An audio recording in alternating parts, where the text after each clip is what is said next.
안녕하세요, 여러분. 저는 이 자리에 서게 될 날이 언젠가 올 거라는 걸 몇 달 전부터 알고 있었습니다. 그리고 오늘이 바로 그날이네요. 이 자리에 함께 해주신 알코올 중독자분들 손 한번 들어봐 주시겠어요? 와, 정말 감사합니다. 알라논 연설에 AA 회원분들이 이렇게 많이 와주시는 경우는 흔치 않아서 정말 기쁩니다. 저는 알코올 중독자들을 사랑합니다. 사실 저를 이 프로그램으로 이끈 사람이 바로 알코올 중독자였으니까요. 그들에게는 특별한 애정이 있습니다. 그리고 제 남편이 술을 끊어야 할 때 커피포트를 켜놓고 방에 불을 켜놓고 그 자리에 계셔 주셔서 정말 감사합니다. 진심으로요. 저는 루이지나의 먼로에 있는 알라논 그룹의 정회원이고 제 이름은 알렌 러핀입니다. 여러분 혹시 알라논 검은 띠를 보신 적이 있습니까? 지금 보고 계신 제가 바로 그 검은 띠입니다. 저는 거저 얻지 않았습니다. 저는 모임에 열심히 다니고 스폰서를 두고 12단계를 실천하고 봉사를 맡고 다른 사람의 스폰서가 되었습니다. 이것이 저의 알라놓은 검은 띠입니다. 그리고 이것은 저에게 정말 잘 맞는 삶의 방식입니다. 저는 알라논 멤버지만 AA 빅북을 정말 좋아합니다. 제 마음속의 책입니다. 위원장님들, 오늘 이 AA 대회에 알라논 회원인 저를 초대해 주셔서 진심으로 감사합니다. 저에게는 큰 특권이에요. 그리고 미주리주 이 쇼미 스테이 와서 많은 것을 배웁니다. 루지애나는 정말 평평한데 여러분의 주를 운전해서 오면서 본 아름다운 풍경들과 제가 온 이후로 여러분들이 보여주신 무조건적인 사랑은 정말 놀라웠습니다. 하지만 제가 가장 크게 느끼고 돌아가는 것은 이 미주리즈에서 AA와 알라논이 정말 살아있고 건강하다는 것입니다. 여러분들은 왜 오늘 이 자리에 오셨나요? 어쩌면 아내가 더는 당신 술주정을 못 봐주겠어. 술을 끊든지 아니면 내가 애들을 데리고 떠날 거야. 라고 했거나 남편이 이대로는 못 살아. 술 문제 해결 안 하면 나갈 거야. 라고 했을 수도 있습니다. 아니면 직장 상사의 경고 또는 판사님의 권유였을 수도 있죠. 저는 여러분의 어떤 경로로 여기에 오셨는지 모릅니다. 하지만 저는 제가 어떻게 해야 하는지는 압니다. 저는 술에 취해 변기를 붙들고 사는 남자의 옷자락에 매달려서 이곳에 왔습니다. 그리고 저는 그 사실에 진심으로 감사합니다. 찰리, 당신은 나의 영웅입니다. 저는 일곱 남매 중 둘째로 오순절 교달의 목사의 딸로 자랐습니다. 시골교회 목회자 가정이었으니 매우 엄격한 환경이었죠. 돌이켜보면 그때 배운 정직함, 사랑 같은 원칙들이 제 삶의 뿌리가 되어 주었습니다. 하지만 10살 때 빙고 게임으로 예쁜 유리잔을 땄는데 아버지가 도박으로 딴 것이라며 못 가지게 하셨습니다. 어머니도 저를 위해 나서지 않으셨고요. 그때 저는 부모님께 엄청난 분노를 느꼈고 충분히 크면 무조건 이 집을 떠나겠다고 결심했어요. 그리고 부모님은 나를 사랑하지 않는다고 단정 지었습니다. 저는 자궁에서 나올 때부터 삐뚤어져 있었다고 생각했습니다. 형제 자매들과 달랐고 늘 반항하였습니다. 저의 부모님은 제게 알렌레이, 너는 왜 형제들과 다르니? 내가 왜 그러니라고 물으셨어요. 나중에 제가 스스로에게 똑같은 질문을 했습니다. 알란레이, 내가 왜 그러니? 저는 제 안에 문제가 있다는 것은 알았지만 그게 뭔지는 전혀 몰랐습니다. 고등학교 졸업 다음 날 저는 곧바로 댈러스로 향했습니다. 저는 카우보로 일하는 꿈을 이뤘죠. 한 달 만에 인생의 꿈을 달성한 유일한 사람일 것입니다. 저는 그때 처음으로 자유를 느꼈습니다. 하지만 그 자유는 방종으로 이어졌습니다. 여러분들이 흔히 말하는 가슴속에 뻥 뚫린 구멍을 저도 가지고 있었어요. 저는 술이나 마약으로 그 구멍을 채우지 않았습니다. 대신 저는 저에게 잘 맞는 것을 찾았습니다. 바로 기분을 변화시키는 남자들입니다. 그들이 전부 사회 부적응자, 패배자들이었습니다. 저는 이들을 집에 데려와서 고쳐서 훌륭한 시민으로 만들려고 했습니다. 제가 그들을 고치려고 하면 그들은 결국 저를 거부했습니다. 저는 평생을 부적격자들에게 거부당하는 삶을 살았죠. 나중에는 깨달았지만 내가 그런 남자들을 선택한 건 저 역시 패배자였기 때문이었습니다. 저는 제가 그들과 같은 사람을 받을 자격이 있다고 생각했습니다. 첫 번째 남편은 조울증 환자였는데 그와의 10년 결혼 생활은 흥미진진한 비참함 그 자체였습니다. 저는 그의 조증에는 제가 잘해서 그런 거라고 공로를 가져갔고 그의 우울증에는 제가 뭔가 잘못해서 그런 거라고 비난을 감수했습니다. 통제 불가능한 것을 통제하려 했던 거죠. 결국 그는 공금을 횡령하고 도주했고 교도소에 갔습니다. 저는 내 아이를 데리고 제가 떠나려 했던 부모님 집으로 돌아갔습니다. 이후 저는 정말 좋고 평범한 두 번째 남편을 만났어요. 하지만 아시다시피 저는 흥미진진한 비참함에 중독되어 있습니다. 이 좋은 남자는 너무 지루하고 따분했어요. 저는 그가 커피 젓는 모습조차 견딜 수 없었습니다.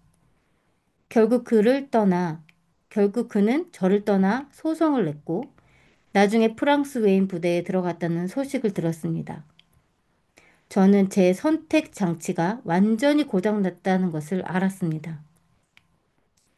1년 후 저는 술집에서 찰리를 만났습니다.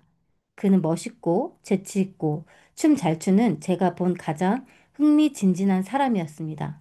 저는 그날 밤 그와 사랑에 빠졌고 지금도 사랑합니다. 하지만 그와의 삶은 이전에 비참한 거는 비교도 안 되는 수준이었습니다. 저희는 1년 반 동안 밤마다 술집을 돌아다니며 살았습니다. 집에 내 아이가 있었는데도 저는 그 남자에게 너무 집착했어요. 어느 날 찰리가 술을 끊을 생각이 전혀 없다고 하자 저는 술을 끊었습니다. 하지만 술을 끊는다고 제정신이 된 건 아니었습니다. 그때부터 제 인생의 유일한 목표는 찰리를 어떻게든 술 끊게 만드는 것이었습니다. 제 머릿속에는 다람쥐 쳇바퀴가 24시간 돌아가며 찰리를 통제할 방법을 찾아냈습니다. 우리 집은 지옥 같았어요. 저는 술집에서 돌아온 찰리를 향해 잔소리를 퍼붓다가 그가 나갈 거야 하면 그의 트럭 뒤에 누워 못 가게 막았습니다. 이웃들은 찰리가 아니라 저를 미친 여자라고 생각했어요. 직장 퇴근 후에는 매일 밤 찰리의 트럭을 찾으러 모든 술집의 주차장을 돌아다녔습니다. 그의 트럭만 보면 안심하고 집에 갔습니다. 7시가 되어도 그가 안 오면 술집에 전화해서 여기는 마이라인입니다. 찰리 바꿔주세요. 라고 했죠. 그가 막 집을 가려던 참이야. 라고 거짓말을 하면 저는 그 거짓말이 이 사실이기를 간절히 바라는 마음으로 스스로를 속였습니다. 8시가 되어도 않으면 저는 술집으로 쳐들어갔어요. 한 번은 도미노 게임을 하고 있는 찰리에게 가서 테이블을 통째로 엎어버렸습니다. 칩이 사방에 흩어졌죠. 저는 흥분해서 돌아왔지만 곧, 집에 가면 나를 그가 죽일 거야 라는 생각에 사로잡혔습니다. 하지만 찰리는 집에 와서 행복하게 웃으며 말했죠.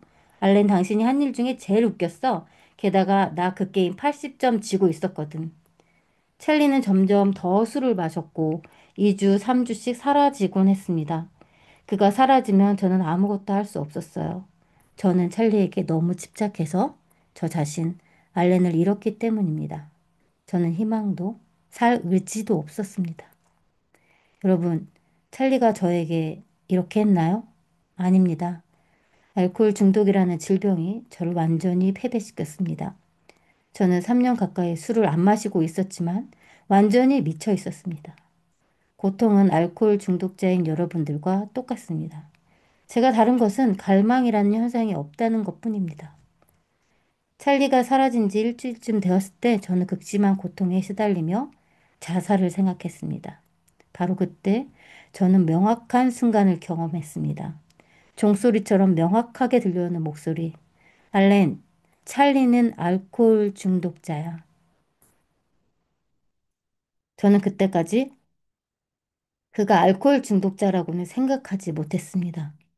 하지만 그 깨달음이 오자 바로 다음으로 내가 얼마나 아픈 사람인지 깨달았습니다. 저는 매일 일하고 살림을 꾸렸기 때문에 아플 리 없다고 생각했습니다. 하지만 저는 술이 없어도 3년 동안 광기 속에서 살았던 찰리보다 더 심각하게 병든 사람이었습니다.